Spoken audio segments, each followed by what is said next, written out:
भगवद गीता अध्याय 1 का तो लास्ट 2 श्लोक है ना। यदि माम अप्रतीकारम शस्त्रम शस्त्र प्राणयः धातुराष्ट्रनिहन्तो तन्मे क्षेमतरं भवेत्। यदि माम अप्रतीकारं शस्त्रं शस्त्र प्राणयः धातुराष्ट्रनिहन्तो तन्मे क्षेमतरं भवेत्। यदि माम अप्रतीकारं शस्त्रं शस्त्र प्राणयः धातुराष्ट्रनिहन्तो तन्मे क्षेमतरं भवेत्। बोलिए।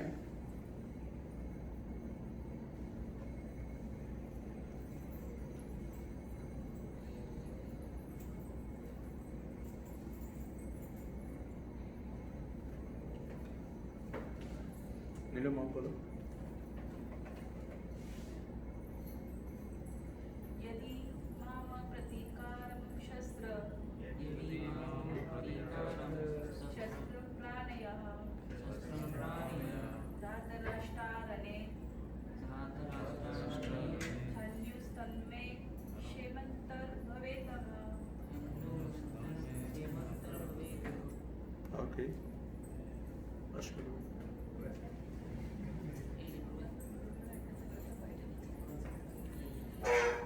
इसका श्लोक ऐसे होगा। यदि माम अप्रतीकारम शस्त्रम शस्त्र प्राणयः धातुराष्ट्रनिहन्तो तन्मे क्षेमतरं भवेत्। यदि माम प्रतीकारं अशस्त्रं शस्त्रपाणः धातराष्ट्रारणे हन्युस्तन्मे क्षेमतरं भवेत्। तो इसमें दूसरा एक और श्लोक है। संजय उवाच एव मुक्त अर्जुन शंके रत उपस्थ उपास विशद विसृज्य सशरं चापम शोक संविघ्न मानसः। ठीक है। तो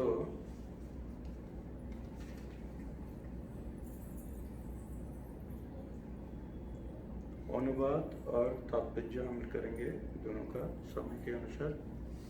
यदि शस्त्रधारी धृतराष्ट्र के पुत्र मुझ निहत्ते तथा रणभूमि में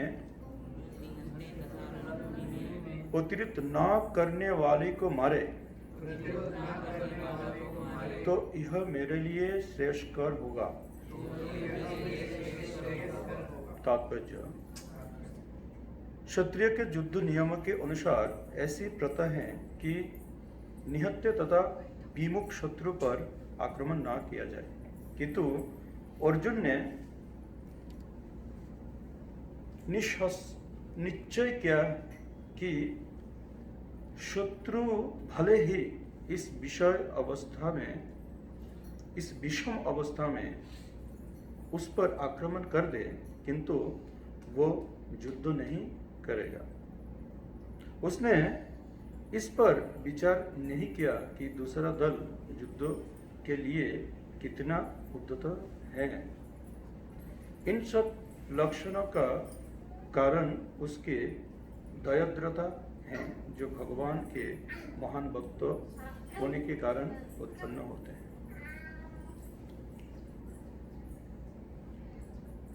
दूसरा श्लोक है। संजय ने कहा युद्धभूमि में इस प्रकार कहकर अर्जुन ने अपना धनुष तथा बाण अर्जुन ने अपना धनुष एक और रख दिया एक और रख दिया और और सूक्ष्मपत्त शोक संतप्त चित्त से चित्त से रथ के आसन पर बैठ गया। रथ के आसन पर बैठ गया। तात्पर्य, आपने शत्रु की स्थिति का अवलोकन करते समय अर्जुन रथ पर खड़ा हो गया था, किंतु वो सुख से इतना संतप्त हो उठा कि अपना धनुष बाण एक और रखकर रथ के आसन पर पुनः बैठ गया। ऐसे दयालु तथा कोमल हृदय व्यक्ति जो भगवान की सेवा में रत हो, आत्मज्ञान प्राप्त करने के योग्य हैं। इस प्रकार भगवद गीता के प्रथम अध्याय कुरुक्षेत्र के युद्ध स्थल में सैन्य निरीक्षण का भक्ति वेदांत तात्पर्य पूर्ण हुआ। श्रील प्रभुपाद की। जय। तो आज हमारा पहले अध्याय का, तो यहाँ पर देखिए दो विचार है, ये दो श्लोक का दो विचार है, ठीक है। तो दो विचार क्या है? एक यहाँ पर अर्जुन विचार कर रहे हैं, अगर कोई निहत्थे के ऊपर अगर ये कुरु जो सैनिक है वो आकर अगर उसको मारे भी तो उसमें को वो श्रेयस्कर कह रहे, वो भी अच्छा है। अर्जुन क्या कह रहे हैं कि वो भी अच्छा है, अगर मैं निहत्था हूँ फिर भी आके वो मुझे मरे। लेकिन क्षत्रिय का जो लक्षण है, कोई निहत्था व्यक्ति को वो आक्रमण नहीं कर सकते। कोई निहत्था हो, कोई स्त्री हो, उनको क्षत्रिय का भी आक्रमण नहीं करते। परंतु यहाँ पर अर्जुन कह रहे कि वो अगर निहत्था व्यक्ति को आक्रमण करे फिर भी तो कहने का तात्पर्य क्या है कि यहाँ पर कि इन सब लक्षणों के कारण उसकी दयाद्रता है जो भगवान के महान भक्त होने के कारण उत्पन्न हुए। तो ऐसे दरिद्रता, ऐसे जो मन है वो किसको उत्पन्न होते हैं? जो भगवान का महान भक्त है। डरते कौन है? जो भगवान का भक्त नहीं है वो डरते हैं। एक संसार का बंधन से वो कभी छुटकारा लेना नहीं चाहते हैं। आप राजा पुरंजन करके एक राजा थे जिन्होंने विषय आसक्ति से इतना आसक्त थे, कहा जाता कि उनका अपना पुत्र का जो आयु है वो भी ले लिया था। भूख करने का इतना प्रवृत्ति है। ये संसार चोरना नहीं चाहते। कौन चोरना नहीं चाहता है? जो अज्ञानी व्यक्ति है। परंतु जिसके अंदर ये ज्ञान है कि वास्तविक ये अनित्य संसार है। ये तीन प्रकार का चीज है। जैसे भगवद गीता का, अगर आप भगवद गीता को अच्छे से समझना है तो उसमें 4 चीज हैं: जीव, कर्म, काल और ईश्वर। ठीक है। तो यहाँ पर डिफरेंस एंड नॉन डिफरेंस है। डिफरेंस एंड नॉन डिफरेंस है। तो डिफरेंस एंड नॉन डिफरेंस क्या है? फर्स्ट डिफरेंस क्या है कि भगवान ने ये प्रकृति सृष्टि किया है। भगवान ने क्या सृष्टि किया है? ये प्रकृति को सृष्टि किया है। तो इसमें डिफरेंस क्या है कि प्रकृति के साथ भगवान का कोई लेन देन नहीं है। ये डिफरेंस। भगवान ने इस प्रकृति को सृष्टि किया है तो प्रकृति के साथ भगवान के साथ कोई लेन देन नहीं है। तो दूसरा डिफरेंस क्या है कि भगवान ने, जो ईश्वर है, ईश्वर जीव है, तो जीव को भी भगवान ने सृष्टि किया है। लेकिन जीव का कर्म के साथ, भगवान के कर्म के साथ कोई लेन देन नहीं है। तो सृष्टिकर्ता कौन है? भगवान है। तो भगवान है तो अभिन्नता रहेगा ना। तो अभिन्नता और भिन्न, डिफरेंस और नॉन डिफरेंस। ठीक है। तो नॉन डिफरेंस क्या है कि सभी जीव के अंदर भगवान का आत्मा बैठा हुआ है, परंतु यहाँ पर डिफरेंस क्या है फिर कि वो जीव के अंदर जो आत्मा है वो कुद्र अति कुद्र अंश है। वो क्या है? कुद्र अति कुद्र अंश। कुद्र शब्द का अर्थ क्या है कि जो कि एकदम आप देख नहीं पाएंगे, इतना कुद्र है, इतना छोटा है। ठीक है, तो यहां पर तो भगवान क्या है? वो पूर्ण है। भगवान क्या है? पूर्ण है। तो जीव का जो स्वरूप है, जो कुद्र का स्वरूप क्या होता है? जो पूर्ण का सेवक। तो यहां पर डिफरेंस एंड नॉन डिफरेंस समझ में आया है? तो डिफरेंस क्या है कि जीव और ईश्वर, जो कि ईश्वर से जीव का सृष्टि है और ईश्वर से जीव का सृष्टि होने के कारण भी नॉन डिफरेंस क्या है कि ईश्वर का आत्मा जीव के अंदर है। और डिफरेंस क्या है? जो आत्मा है वो कुदरती कुद्र अंश है। फिर काल। काल मतलब क्या है? काल को समय भी कहा जाता है, और काल का मतलब जो कि हमारा एंड ऑफ डे, मृत्यु। ठीक है, तो वो भी जो भगवान सृष्टि करते हैं और भगवान काल स्वरूप होकर उसको उठा के लेके जाते हैं। तो यह है भगवद गीता का मूल भाष्य। ईश्वर, प्रकृति, काल और जीव। ठीक है, तो इसलिए भगवान भगवद गीता में स्पष्ट रूप में क्या कहते हैं? प्रकृति क्रिया मानानि गुण कर्माणि सर्वस्व अहंकार विमरात्मा कतः निधि मन्यते। तो जो व्यक्ति भगवद गीता का ये 4 नियम को जान ले अच्छे से, कि वास्तव जीवन में एक जीव का कार्यक्रम क्या है। जब आप इवेंट में आते हो तो आपका इवेंट में अगर कुछ सेवा है तो आप क्या चेयर में जाके बैठ जाएंगे? परंतु जिनके सेवा नहीं है वो तो चेयर में बैठ के तमाशा देखेंगे। लेकिन ये कुछ जीव है जो कि इवेंट में सेवा होने के बाद भी वो जाके चेयर में बैठ जाते हैं। अलस व्यक्ति है, मूढ़ व्यक्ति है। तो सेम इक्वल यहाँ पर प्रमाणित करते हैं कि भगवान का सेवक रूप में हमारा क्या है? सेवा है, परंतु हम सो जाते हैं। क्या सेवा है? कि भगवान कृष्ण का सेवा क्या होता है कि जीवेर स्वरूप है कृष्ण नित्य दास। तो दास मतलब सर्वेंट। दास का मतलब क्या है? सर्वेंट। और चैतन्य महाप्रभु कहते हैं ओनली सर्वेंट नहीं है, सर्वेंट ऑफ द सर्वेंट। क्या कहते हैं? ओनली सर्वेंट नहीं है, वास्तव में सर्वेंट ऑफ द सर्वेंट है ना। क्यों क्यों कहते हैं? क्योंकि कहते कि गुही भूत पद कमल दास दास अनुदास। क्यों कहते हैं कि गुफी भूत पद कमल दास दास अनुदास।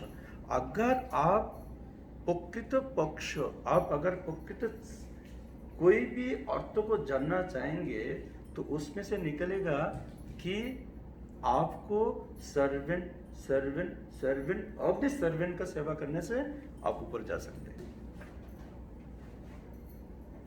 आप कभी भी अपना शिक्षा परंपरा में डायरेक्टली नहीं जा सकते।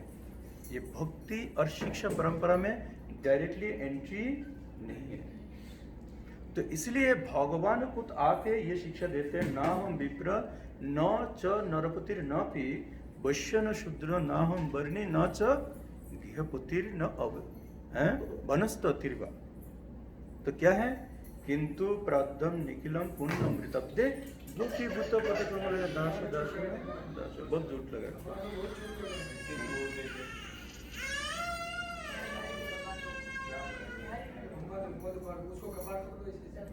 ऐसे करो, ऐसे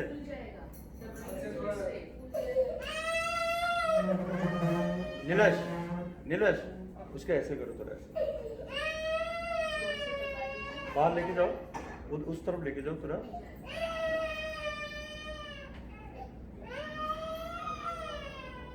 इसको ना साथ में रखो, क्योंकि ये जो है ना उसमें पायल लगी उसको। हाँ, तो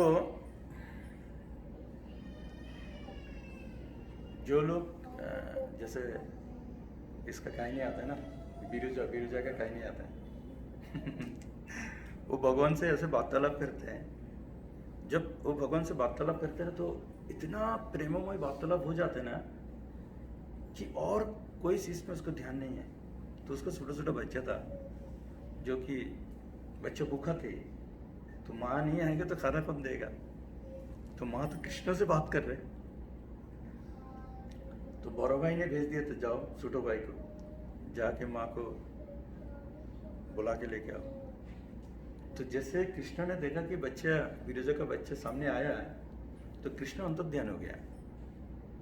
और जैसे कृष्ण अंतर्ध्यान हो गया ना, तो बिरुजा इतना क्रोधित हो गया। उसके पास 7 बच्चा था। कितना बिरुजा का, कितना 7। और सभी बच्चे को उन्होंने अभिशाप दे दिया, समुद्र बना दिया। ठीक है, तो कहने का तात्पर्य जो कृष्ण भक्ति ऐसे डीप है, बहुत डीप है। जो कृष्ण भक्ति में रम जाते हैं ना, उसको इस जगत का कोई चीज से मूल्य नहीं होता है। अब इतना आसान नहीं है कृष्ण भक्ति, मतलब बहुत डीपली है, बहुत डीपली। बहुत बड़ा बड़ा असुर को सुर बना देते हैं लोग। क्या क्या प्रवृत्ति से हमारा इस्कॉन में आते हैं, लेकिन आके चेंज हो जाते हैं। जैसे वो कीर्तन श्रवण कीर्तन करते हैं, कथा श्रवण करते हैं, तो ऐसे देखो उसको कितना परिवर्तन होता है, आप समझ रहे हो। लेकिन सुनने का प्रवृत्ति होना चाहिए। बोलते सुनने का प्रवृत्ति कैसा होना चाहिए, जैसे कावा होते हैं, एक हंस होते हैं। तो कावा क्या करते हैं, कचरा उठा के लेके जाते हैं, ठीक है। और हंस क्या करते हैं, वो पानी के अंदर दूध डालते हैं, लेकिन दूध पीते पानी पानी रह जाते हैं। समझ में आया। तो सुनने का प्रवृत्ति ऐसा होना चाहिए जो कितना भी डिस्टर्ब हो, लेकिन हमें दूध को ही निकलना है। समझ में आया।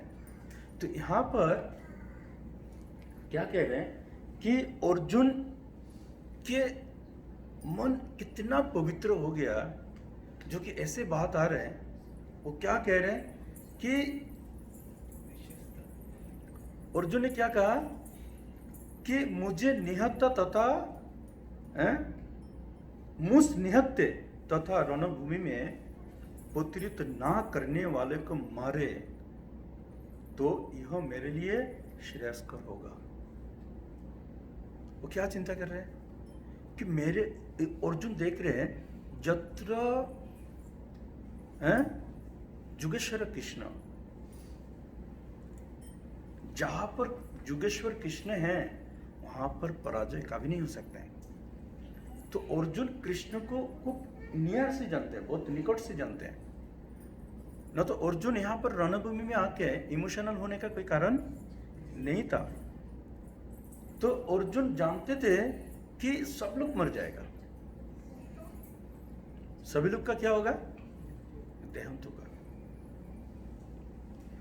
और अर्जुन इस देहांत को वो क्या रिमेंबर कर रहे हैं कि मैं जिस कुल में उठ के नाचते थे, खेलते थे, जिन्होंने मेरे को खिलाया, जिन्होंने मुझे शिक्षा दिया है, जिन्होंने मुझे इतना प्रेम दिया है, वो मेरे सामने मरेगा। और इस बात को मैं कैसे मानूं, है ना।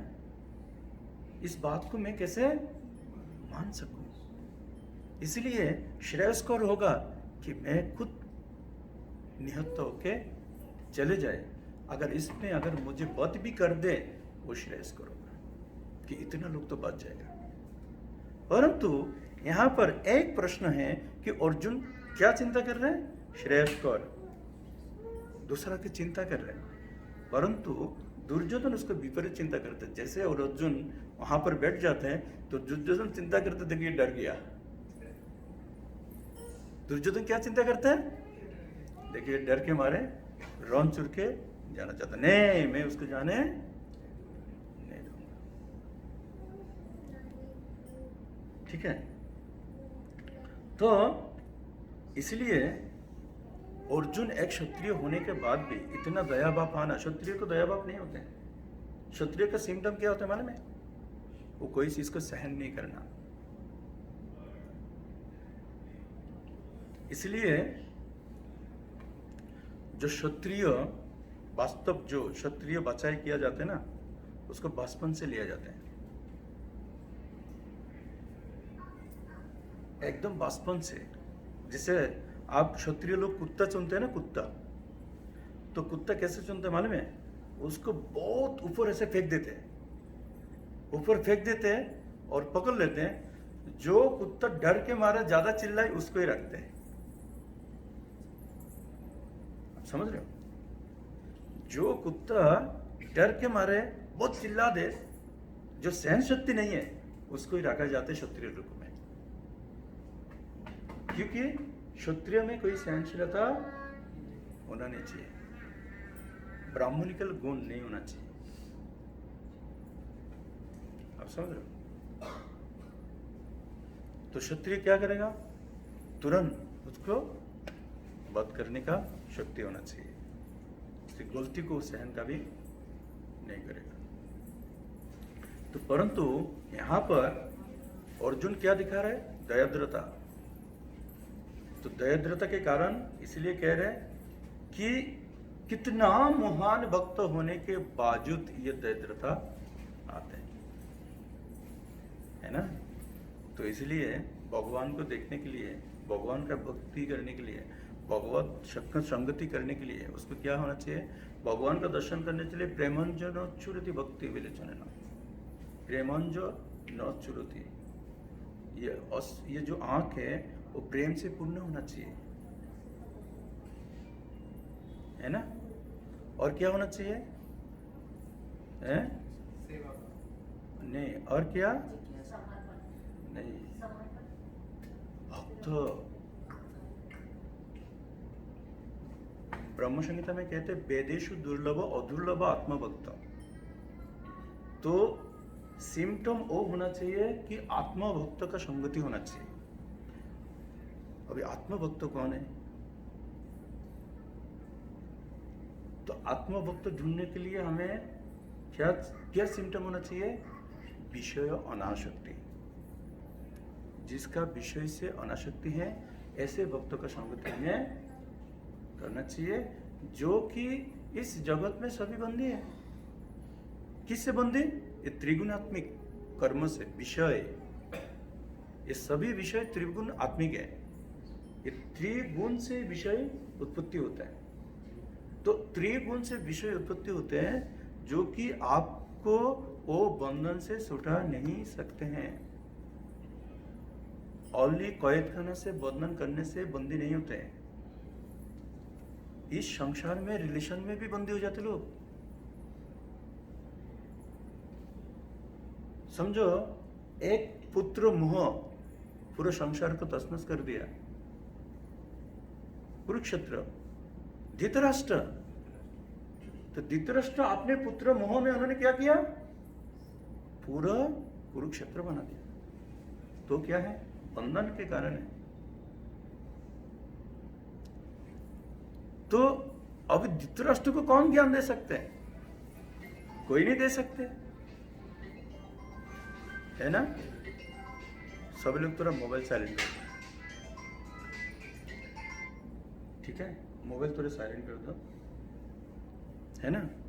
तो इसीलिए अभी समझो हमारा जीवन परिवर्तनशील है। हम विवान जैसे बच्चे थे और बच्चे से आज बड़ा हुआ। कोई भी जीव का सबसे पहले क्या होता है? विद्धि होता है। 3 प्रकार उनका क्रिया होता है। शरीर का 3 प्रकार क्रिया है। क्या है? सबसे पहले विद्धि होगा, फिर स्थित हो जाएगा, स्थित के बाद क्या होगा? क्षय हो जाएगा। ये शरीर का प्रकृति है। आप समझ रहे हो? पहले क्या होगा, वो बढ़ेगा, जितना बढ़ना वो बढ़ जाएगा, तो बढ़ने के बाद क्या हो जाएगा, एक स्थित हो जाएगा, उसी में लिमिट है उसका। और फिर क्या होगा, कभी दांत टूटेगा, कभी हाथ टूटेगा, कभी ये प्रॉब्लम, कभी वो प्रॉब्लम, तो ऐसे करते करते पूरा शरीर नश्वर हो जाएगा। तो इसलिए हमें जानना चाहिए, भगवद गीता में स्पष्ट रूप कहते, जन्म कर्म चौम्य दिव्यम एवं जो वेति तत्ततः त्यक्त्वा देहम पुनर्जन्म नोति मामेति सर्जुन। भगवान आगे जगह बोलते हैं, ये जो जन्म है, कर्म है, वो किसका दिव्य है, भगवान का। तो भगवान का जन्म कर्म ये जो दिव्य चीज है, तो जो व्यक्ति जहां पर, यह कर्मस्थान है, ये धरित्री क्या है, कर्मस्थान है। कौन से कर्म, तो कर्म कितना का पकड़ है, कर्म, अकर्म, विकर्म। क्या क्या है, कर्म, अकर्म, विकर्म, 3 प्रकार कर्म है। अभी कर्म है जो विषय आसक्ति, उसको कर्म कहते हैं, जो कि हम फैमिली के लिए करते हैं, बंधन के कारण बनते हैं। विकर्म क्या है, विकर्म क्या है, आपको लास्ट वीक में क्लास था ना सेम, जो भगवत विहीन हो, किसी को मारना, किसी के बारे में गलत सोचना, कोई भी गलत कर्म, उसको क्या कहते हैं, विकर्म कहते हैं। तो अकर्म क्या है, भगवत कर्म, जो कि आप कर रहे हो। तो ये 3 प्रकार में कर्म के अनुसार अगर आप अकर्म में अगर आप आ जाते हो, तब जाके आपका भगवत धाम जाने का कोई तो रास्ता खुलेगा। याद रखना, ये आना जाने से भी आपका, आप बंधन से नहीं छूट सकते। मैं आज पढ़ रहा था पद्म पुराण में, कहते हैं अम्बरीश महाराज का विषय आता है कि अम्बरीश महाराज इतना बड़ा महान राज ऋषि थे, वो राजा होकर ऋषि का आचरण करते थे, परंतु वो कह रहे हैं कि तुम कितना भी कर लो, लेकिन फिर भी भगवत धाम नहीं जा सकते। तो क्या करना चाहिए, तीव्रेन भक्ति जुगन जजते पुरुषे परम, परम पुरुष का तीव्र भक्ति करना पड़ेगा। तो इसलिए भगवद गीता 9 अध्याय में क्या कहते हैं, अनन्य चिंतन तो माम जे जने पर्युपासते तेषम नित्यम अभियुक्तनम जुगक्षेम। समझ रहे, तो कितना ऊपर जाना चाहिए। अभी हम एक दिन आया है, तो एक दिन को साधारण रूप में नहीं लेना है। हमने कितना युगों का कर्म को नष्ट कर दिया। बहुनाम जन्मनाम अंते ज्ञानम भाम माम प्रबोधन्ते वासुदेव सर्वमेति महात्मा सुदुर्लभ। यहाँ पर जो कृष्ण भक्ति में जो आता है ना, वो महात्मा नहीं है, वो महात्मा है। जो कृष्ण तथा श्रवण में आते हैं वो क्या है, महात्मा। क्यों मालूम है, शास्त्र कह रहे हैं उनका पहले बहुत दिव्य गुण है। पहले वो पंडित थे, तो पंडित अवस्था में खुद को घमंडी मानते थे कि मेरे पास बहुत ज्ञान है। लेकिन कृष्ण भक्ति ऐसे एक भक्ति है जो कि घमंड को नष्ट कर देते। उसके पास इतना होने के बावजूद भी वो खुद को क्षुद्र रूप में देखते हैं, मैं तो बहुत छोटा हूं। आप देखो ना, भगवान का जितना उच्च कोटि का भक्त होते हैं ना, उतना उनको विनम्रता बढ़ते हैं। आप समझ रहे हो, उतना क्या करते हैं, इसीलिए वो मैनेजमेंट में नहीं आते हैं, मैनेजमेंट नहीं करना चाहते हैं, मैनेजमेंट उनको अच्छा नहीं लगता है। क्यों, क्योंकि मैनेजमेंट मतलब एक क्षत्रिय भाव। मैनेजमेंट क्या है, क्षत्रिय भाव रखना पड़ता है। मैनेजमेंट में डांटना पड़ता है, मैनेजमेंट में क्या क्या भी करना पड़ता है। न्याय को न्याय, न्याय को अन्याय, अन्याय को न्याय, ऐसे बहुत सारा चीज करना पड़ता है। तो इसलिए जो डेडिकेशन, जो समर्पित जो भक्त हैं, वो कभी मैनेजमेंट में नहीं आना चाहते। वो क्या चाहते हैं? मुझे भगवत भक्ति श्रेष्ठ करे।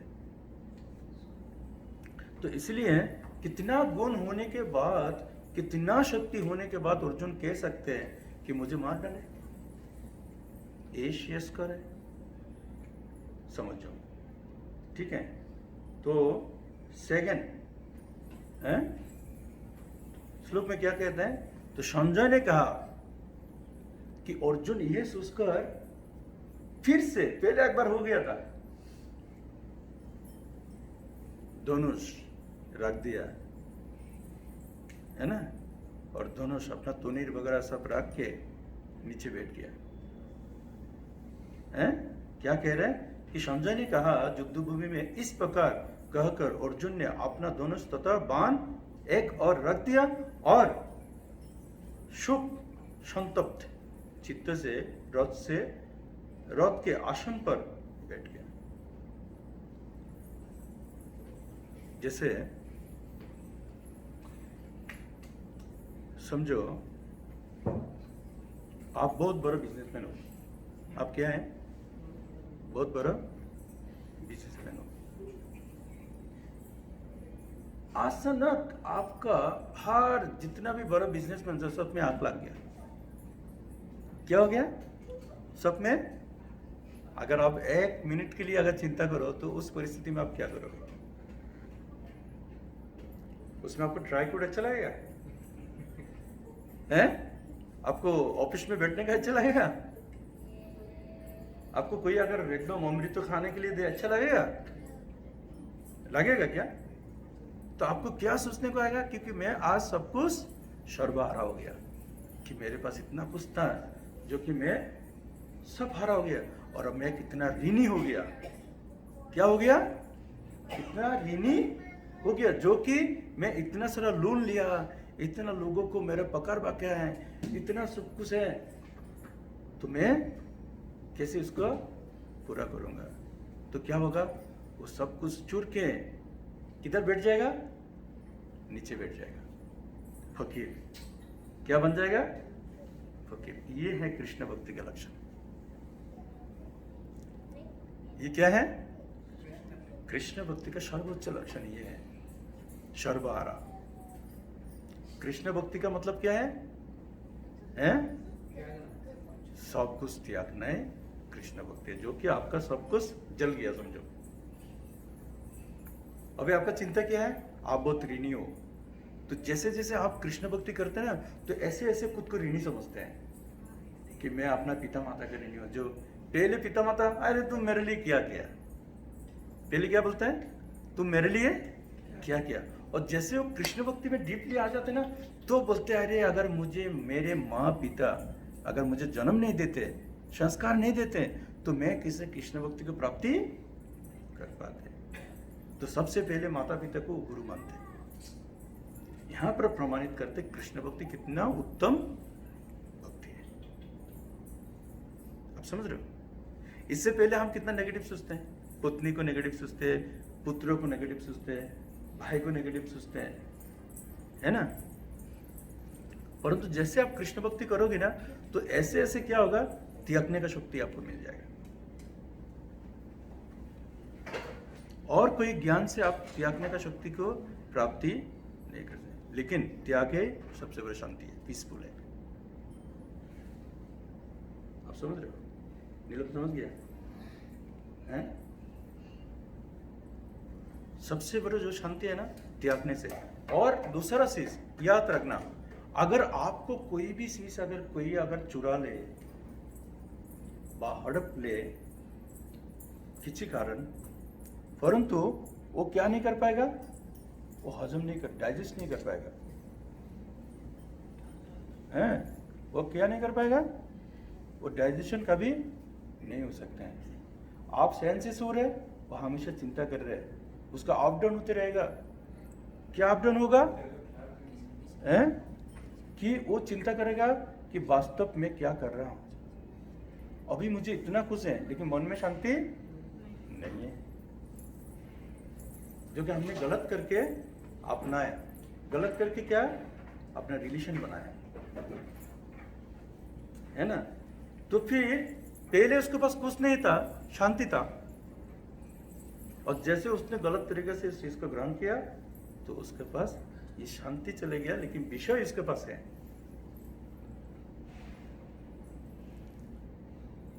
आप समझ रहे हो? श्रील प्रभुपाद, एक बार मेरे साथ एक घटना हुआ था। मैं एक गाड़ी में बैठ के आ रहा था, बस में, मिनी बस था। तो मैं ना सुबह का टाइम तो मैं किधर जा रहा था, तो मैं बार बार मतलब ऐसे करके ना, वो जो मेरे बाजू में बैठा ना उसको उधर गिर जा रहा, वो मेरे को बार बार ऐसे करते थे। लेकिन कुछ दूर जाते मतलब इतना नींद आ रहा है। तो फिर मेरे को उसने उठा के बोला, कोई चिंता नहीं है आपके अंदर कोई चिंता नहीं है, जिसके कारण आप एकदम चैन से सो रहे हो। राइट आंसर है। जब आपके पास चिंता रहेगा तो आपको नींद कभी नहीं होगा। और जैसे आपका मन से चिंता चला जाएगा ना, तो ऑटोमेटिकली आपको नींद आ जाएगा। इसलिए कभी अगर किसी को नींद नहीं आती ना, तो उसको गोली नहीं खाना चाहिए, नींद का बुरी नहीं खाना चाहिए। सबसे बड़ा चिंताहरण कौन मालूम है? ये हरिनाम सबसे बड़ा चिंताहरण है। आप जब माला लेके बैठ जाओ, कोई भी टाइम आप इतना सूख के जाओ, मुश्किल नहीं है, लेकिन फिर भी आपको नींद ऑटोमेटिक आएगा, ऑटोमेटिक। जैसे माला पकड़ो, हरे कृष्ण कृष्ण कृष्ण हरे कृष्ण, ठीक है। परंतु कौन व्यक्ति को नहीं आते हैं?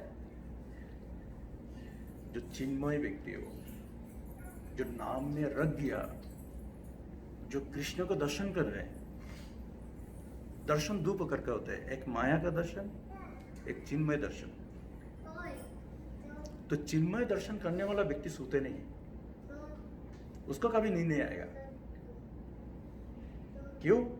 टॉप मोस्ट है, वो भगवान का लीला को दर्शन करते हैं। जैसे नाम हाथ में लेते हैं ना, तो ऐसे वो तुरंत ऊपर चले जाते हैं और ऊपर जाके नाम करते हैं। ऐसे वो भगवान के लीला दर्शन करते हैं, और लीला दर्शन करते करते भगवान का नाम करते हैं, तो उनको कभी नींद। तो हमें नींद आने के कारण क्या है कि हम विषय से आसक्ति है, जो कि चिन्मयत्व का हम अभी तक प्राप्ति नहीं कर पाए। तो विषय जब हमसे चले जाते हैं तो कृष्ण विषय को हरण कर लेते हैं। तो विषय के बिना तो हमारे पास कुछ है नहीं है, अभी तो कृष्ण आया नहीं है। जस्ट कृष्ण हमसे विषय को हरण करके लेगा, मिडल है, अभी न्यूट्रल है, ना आगे ना पीछे। तो इसलिए हमें नींद आ जाती है। नींद आने का कारण क्या है? नींद आने का कारण ये नहीं है कि आप बहुत बड़े कृष्ण भक्त बन गए। नींद आने का कारण मतलब आप अभी सोचने का लायक नहीं हो, ना विषय को सोच रहे हो, ना ऊपर सोच रहे हो ना उद्दो ना उदो, है ना, आप मुद्दों में। तो इसीलिए जब हम उस चीज से अगर ऊपर जाएंगे तो ये होना तो इतना आसान नहीं है, और भी बहुत लगेगा। लेकिन आपको तीव्र भक्ति दिखाना नहीं है, होना बहुत जरूरी है। आप लोगों को बोलोगे मैं हेल्प करूंगा, वो बड़ी बात नहीं है। अगर समझो कोई बहुत बड़ा एक शक्कर का भरी लेके बैठा है, ठीक है मैं आ रहा हूं, वो बात नहीं है। जाके उठा देना बड़ी बात है, उसको कंप्लीट करना है, आपका काम है। अभी आप उठा दे के बोले आप बाथरूम में बैठा है, वो बेचारा टाइम गया, ऐसा नहीं है। प्रैक्टिकल होना चाहिए। भक्ति मतलब प्रैक्टिकल है, अपना लाइफ को प्रैक्टिकल जीना है, और छोटी छोटी बात में कभी ध्यान नहीं देने का। आप याद रखना, जो भी व्यक्ति सक्सेस होता है ना, उसका जीवन में एक ही सफलता का लक्षण है, वो कोई भी चीज को नजरअंदाज करते, नजर में नहीं रखते। कोई भी चीज को, उसके पास हर चीज छूटा है, ओनली बड़ा कान है उसका एम, जो उसका लक्ष्य है वो इसका बड़ा है, बाकी चीज उसके पास छूटा है। कौन सा छूटा मालूम है? अगर लोगों के पास अरबपति हैं वो भी उसके पास छूटा है, और यहां पर करोड़ रुपए भरा है फिर भी उसको 1 आना का मूल्य नहीं देगा। क्यों? छूटा क्यों है? क्योंकि वो उसका नहीं है, उसका लक्ष्य ही उसका है। लेकिन प्रकृत पक्ष है, अभी मनुष्य क्या करते हैं, छोटे छोटे शीश में भाग जाते हैं। अरे ये किसका है, चलो ये किसके, तुरा पहुंचा देते हैं, तो पहुंचाते पहुंचाते अपना लक्ष्य खत्म। तो इसलिए ये पहुंचाना तो अच्छी काम है ना, लेकिन वो कह रहे नहीं, वो भी तुम्हारा विषय का बंधन है, क्योंकि वो तुम्हारा परीक्षा था। वो तुम्हारा क्या था? परीक्षा था। ठीक है, तो इसलिए वास्तविक महान बनने के लिए तो यहां पर अर्जुन को एम करो। हमें कोई मोटिवेशनल चाहिए ना, क्या हमें मोटिवेट कौन करते हैं? कोई तो व्यक्ति होगा हमें एनकरेज करते होगा ना। तो एनकरेज करने वाला कौन है हमारे लिए? अर्जुन है। क्यों अर्जुन है? क्योंकि अर्जुन के पास हर कोई बुद्धि है, हर कोई कला है, शक्ति में परिपूर्ण है, परंतु डिपेंडेंट कृष्ण है। Am I right? कि अर्जुन के पास सब कुछ है, परंतु डिपेंडेंट कौन है? कृष्ण के प्रति डिपेंडेंट है, कि हर चीज में कृष्ण है। हे माधव, हे मुकुंद, हर चीज में कृष्ण को ही हो। इसलिए बुद्धिमत्ता मतलब डिपेंडेंट रहना है, बुद्धिमत्ता है। इंडिपेंडेंट मतलब खतरा है। आप समझ रहे हो? तो इसलिए अर्जुन सेकंड चैप्टर में जाके अर्जुन बोलते हैं शिष्यस्त अहम शादी माम तम प्रपन्न। अहम मतलब मेरे को आप अपना शिष्य के रूप में लो। आप समझ रहे हो? तो जब गुरु के प्रति शिष्य का अनुभूति क्या होना चाहिए? सबसे बड़ा कल्चर क्या है, नेचर क्या है, गुरु समर्पित नेचर क्या है? यस, नो, ये तो गद्दारी हो गया। वो तो बोल रहे हैं मुझे शिष्य बना, मतलब क्या है? क्या है? अर्जुन कहने के पहले क्या था? अर्जुन तो कह रहे शिष्यस्त अहम शादी माम तम प्रपन्नम, लेकिन उससे पहले क्या था? नो, सभी गुण को भूल के विनम्र हो गए थे।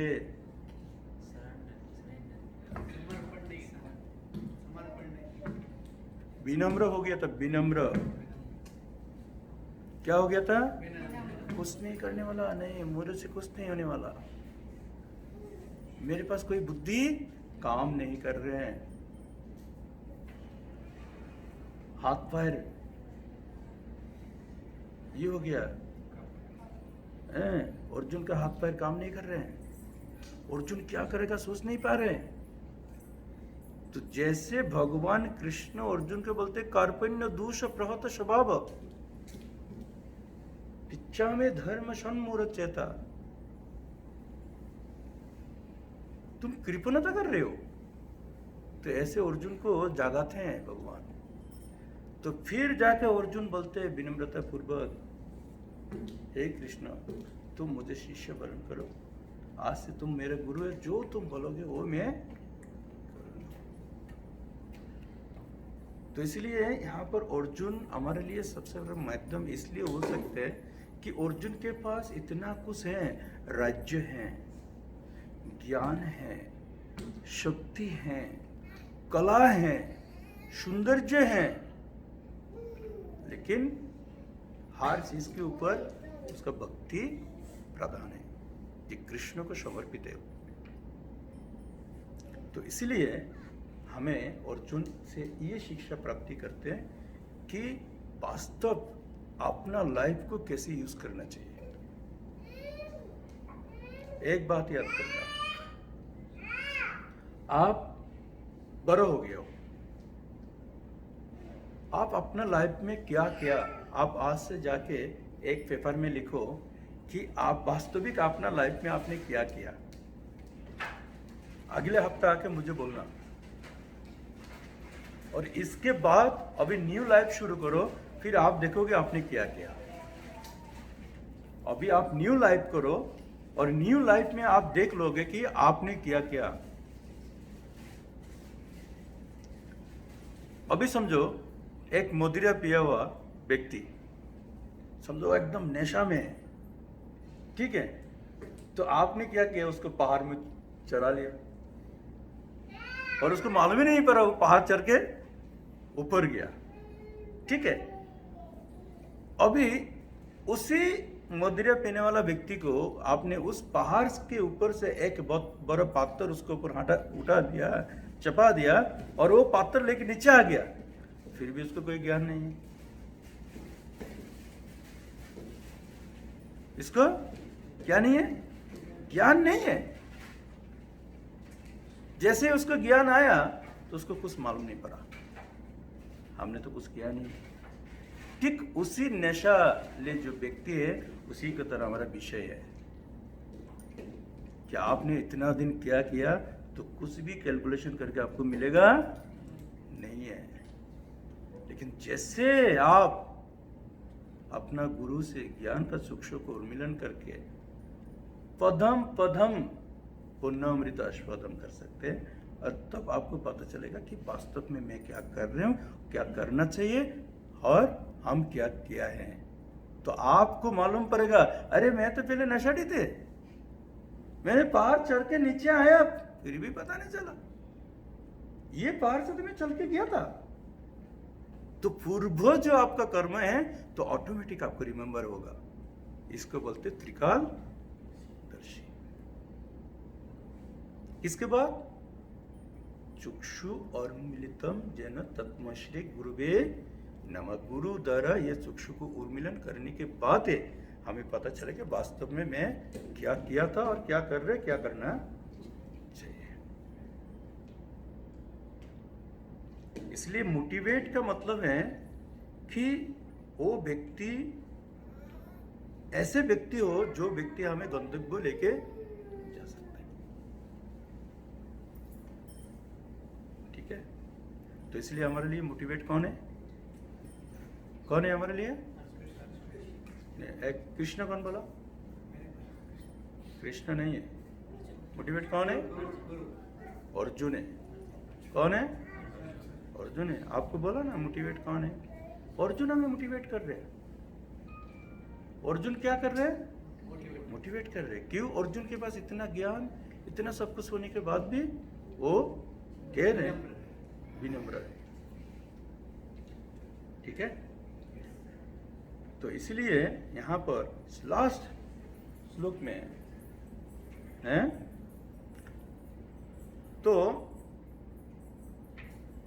बोलते कि ऐसा दयालु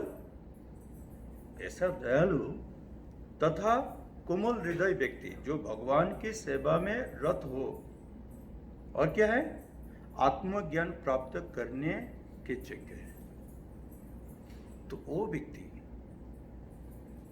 आप प्रश्न नहीं करना जानते हैं, व्यवहार अच्छा नहीं है, आप चलने पलने का ढंग अच्छा नहीं है, आप असत संगति करते हो, आप विषय के साथ संगति करते हो, कि विषय ओनली मदिरा पीने वाला विषय नहीं है, बहुत बड़ा धनी विषय नहीं है। कोई भी विषय व्यक्ति से अगर कोई भक्त अगर जो कथा सुनते हैं, जो हरि भक्ति करते हैं, एक भी अगर हरि भक्ति नहीं करने वाला व्यक्ति से अगर वो संग करते हो विषय है। अभी आप बोलोगे क्या मैं मंदिर आ जाओ क्या?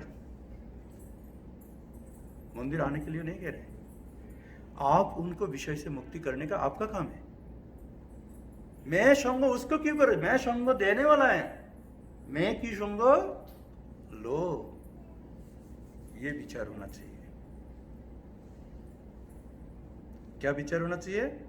मैं क्यों उसका संग लो, मुझे उसका संग देना है। तो आप उस व्यक्ति से संग कर सकते हैं अगर आप देने के लायक हो। परंतु आप अगर जाके उसके साथ राजनीतिक विषय बात कर रहे हो, उसका घर का, आपका घर का, ये अमुक तमुक, तो इसका मतलब आपको सुसाइड करना चाहिए। उससे ज्यादा उत्तम क्या है? सुसाइड। क्यों? जो भगवत भक्त हैं वो विषय के साथ संग कभी नहीं करना चाहिए, वो विषय से दूर रहना चाहिए। इसलिए वैष्णव कवि लोग कहते हैं ना, विषयचार्य कभी शुद्ध होवे मन, कभी हम हेरी वो श्री वृंदावन। और जब तक आप विषय से मुक्त नहीं हो सकते तब तक आप वृंदावन दर्शन नहीं कर सकते। आप वृंदावन में जाएंगे तो आना से काना से में आप ऑफेंस करके आ जाओगे, अपराध करके आ जाओगे।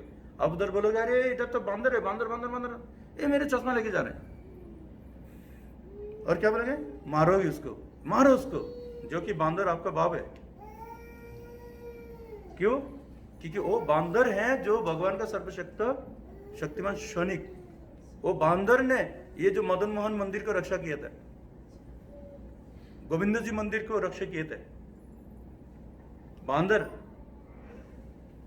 और आप कह रहे हो बांदर है। मेरे चश्मा को ऐसे पकड़ के लेके गया, मुझे मालूम ही नहीं पड़ा। ऐसे कितना टेक्निक है। अरे आप अगर ऐसे पकड़ोगे तो इधर तो लगना चाहिए, आप अगर ऐसे पकड़ के लगना चाहिए, इधर लग गया मेरे को इतना भी मुझे मालूम नहीं चला। तो मेरे को बोला आपका चश्मा किधर है? अरे मेरे हाथ दिया तो चश्मा नहीं है। देखा कि उतना देर में उसने चबा लिया, ये चश्मा चबाया, चबाओ तो तुरंत ना वो उसको मालूम है, उसको दोस्त है उधर कौन है, वो जूस लेके तुरंत आ गया। बोलते ये जूस लो, फेंको, चश्मा दे देगा। और जूस दिया, मैं समझे 15 रुपया मांगेगा, बोलते 100 रुपया, जो कि जूस का दाम है 10 रुपया। तो दोस्ती बना के रखा बांधन ने। आप समझ रहे हो? तो इतना आसान नहीं है। जब तक आपका विषय, मैं तो आनंद में ये हो गया, मैं बोला मेरा आनंद था, चश्मा लेके गया, कोई दोष नहीं है। मैं बोला लेके जाओ, और चबाए तो और आनंद लगा। ये चबा हुआ मैं तो ये रख दूंगा, मैं फेंकूंगा नहीं, ये चश्मा को चेंज करूंगा। लेकिन मेरे पास बहुत सारा चश्मा चेंज किया मैंने, लेकिन इसका इतना जत्न नहीं करूंगा जितने इसमें जत्न आएगा, क्योंकि वृंदावन में बांदर ने उसको चबाया। ठीक है? तो जब तक आप विषय से मुक्ति नहीं हो सकते तब तक आप भगवान का दर्शन, पहले तो गुरु दर्शन नहीं होगा, आप गुरु का दूर दर्शन करोगे। भगवान का दर्शन करने के पहले सबसे पहले गुरु दर्शन होना चाहिए। तो गुरु दर्शन का क्वालिटी क्या बोलते हैं? तद विधि प्रणिपात है परिप्रश्न सेवया उपदेश हमते तेगन ज्ञान तत्वदर्शिना, है ना? कितना मेहनत करना पड़ेगा, रात दिन गुरु का स्मरण करना पड़ेगा। हे मेरे गुरु, हे मेरे गुरु, मैं आपके लिए क्या करूं, आपके लिए क्या करूं, आपके लिए क्या करूं। हमेशा गुरु के प्रति आपको एक अट्रैक्शन, मतलब ये होना चाहिए, आकर्षण होना चाहिए, अटैचमेंट होना चाहिए। गुरुदेव मैं क्या करूं, फोन करना चाहिए, गुरुदेव मैं क्या करूं, आपके लिए क्या करूं, क्या करूं, क्या करूं, क्या करूं। और क्या करूं करते करते जब आप गुरु के प्रति इतना आसक्ति बन जाओगे तो ऑटोमेटिक आप कृष्ण के प्रति गुरु आपको भेजेगा। इसलिए बोलते हैं दीक्षा काले शिष्य करे आत्मसमर्पण, সেই काले गुरु तारे करे आत्मसम। आत्मसम का अर्थ क्या है? वो भगवान तक पहुंचाते हैं। गुरु क्या करते हैं? गुरु का काम है, एक ही काम है, डिलीवरी। 100 रुपया वो पियोन का काम करते हैं। गुरु का काम क्या है? एक पियोन से काम है, पियोन पियोन पियोन होता है ना, डाक पियोन। 100 रुपया दिया, उसको चाराना भी उसमें से नहीं मिल सकते। वो 100 रुपया लेके यस पोस्टमैन जो क्या करते हैं दे देते हैं। तो सेम है। तो उसी तरह गुरु का काम है कि शिष्य को, है ना, यत्न करके प्रेम पूर्वक भगवान तक पहुंचाए। ओके? किसी का कोई प्रश्न है? बोलिए। विषय आपने जो बोला, विषय में क्या क्या है? मद, मात्सर्य, मोह, लोभ, ये 4-5 जो चीजें हैं, ये विषय है या क्या है? विषय के विषय का मतलब है कृष्ण को बिना कोई भी चिंतन विषय ओनली लौकिक, सारे लौकिक चीज। यस, अगर कृष्ण को बिना किसी और को दर्शन करना ही भी विषय है। कृष्ण को बिना कोई चीज को सोचना विषय है। कृष्ण के प्रसाद के बिना खाना विषय है। कृष्ण के बिना कोई चीज खरीदना विषय है। विदाउट कृष्ण चिंता के बिना जो भी काम है वो विषय है, उसमें कोई गलती नहीं है, अनगनत विषय है, अनगनत विषय है। और जिस दिन आप हर चीज में कृष्ण को दर्शन करेंगे तो समझो कि आप विषय से मुक्त है। आदमी धीरे धीरे साइलेंट हो जाता है, यस डिप्लॉयड भी हो जाता है। यस। जिस दिन आप समझ रहे हो कि नहीं, आपको विरक्ति आ रहा है विषय से, मतलब कोई अगर कृष्ण भक्ति के बिना अगर बात करते हैं ना तो समझो कि आपको विरक्ति आ रहा है, तो समझो कि आपको डिटैचमेंट हो रहे हैं। अभी आप परिवर्तन होने में काम कर रहे हैं, आपका मतलब आपको चैनल काम कर रहे हैं। और जब तक आपको आराम लगता है ना, प्रेम, ओह नहीं सुनो सुनो और बोलो, तो तब तक आप विषय में मतलब गुरु जी ऐसा हो जाता है कि बस स्टॉप पे खड़े रहिए, जाना होता है कहीं हैं। तो बोले झूठ होते हैं, होय। जाना होता है कहीं और जो है प्रेम होना चाहिए। ऐसा हो जाता है। हाँ, अरे आप तो जू में आ रहे हैं। ऐसे एक प्रेम है। प्रेम मतलब कैसे मालूम है? पत्नी के प्रति प्रेम। उसका फ्लाइट है अभी, तो इमिग्रेशन तक चले गया, उधर से वो वापिस आ गए। पत्नी को बोला मुझे जाना नहीं है। पत्नी को क्या बोला? मुझे नहीं जाना। नया शादी हुआ था, तो कितना आसक्ति उसके पत्नी के प्रति, तो उससे ज्यादा आसक्ति होना चाहिए कृष्ण के प्रति। कृपन मतलब जो कंजूस कहते हैं ना, कंजूस। जैसे आपके पास कोई चीज है जो देना नहीं चाहते, उसको कृपन कहते हैं, माइजर दान न दे, है। दान न दे, कंजूस बनो। अगर समझो बस आपको देने का लायक कोई चीज है, कोई व्यक्ति मांग रहे हैं लेकिन आप दे नहीं रहे, उसको कंजूस कहते हैं। अगर समझो कि आपके कृष्ण भक्ति है, और कृष्ण भक्ति मांगने के पहले देना पड़ता है, आपको बुलाना पड़ता है। चलो हमारा क्लास होता है, चलो आपको जाना है, अमुक दिन क्लास है, उसमें प्रसाद भी होता है, उसको लेके आना है, आप कृपन से बच जाओगे। आप उसको लेके नहीं आना है, कृपन होता है। तो जी जो मना कर दे बोलने के बाद ये लोग क्या करेंगे? अभी माना तो करेगा। अच्छा, अभी आप मार्केट में जाके तो ऐसा नहीं है कि आपने तुरंत जाके शर्ट ले लिया, उसमें डिफरेंट साइज होता है ना, तो बार बार उसको अप्रोच करना चाहिए क्या प्रभु जी? तो डिफरेंट साइज आप चेक करके लेके आते हैं ना। तो उसी तरह जो माना करते उसको नहीं लेना है, जो माना नहीं करेगा उसको लेके आना है ना। खाली लिफाफा में लेटर तो डालना पड़ेगा। हाँ, अभी समझो कि आप तुरंत उठा के लेके आएगा लेकिन आपको पहनने को नहीं होगा। चलो चलो चलो, नहीं तुमको ही जाना है, अभी आधा रास्ता में आपको मार के निकल जाएगा। ओके, तो पहनने के लायक होना चाहिए, आपको साइज होना चाहिए, कहने का तात्पर्य समझ रहे। तो उसी तरह व्यक्ति, आपको सुनने वाला लायक व्यक्ति हो, उसको उठा के लेके आने का, जो कि आपको ही वो गुरु मानना शुरू करे, जो कि गुरु 5 प्रकार का होता है।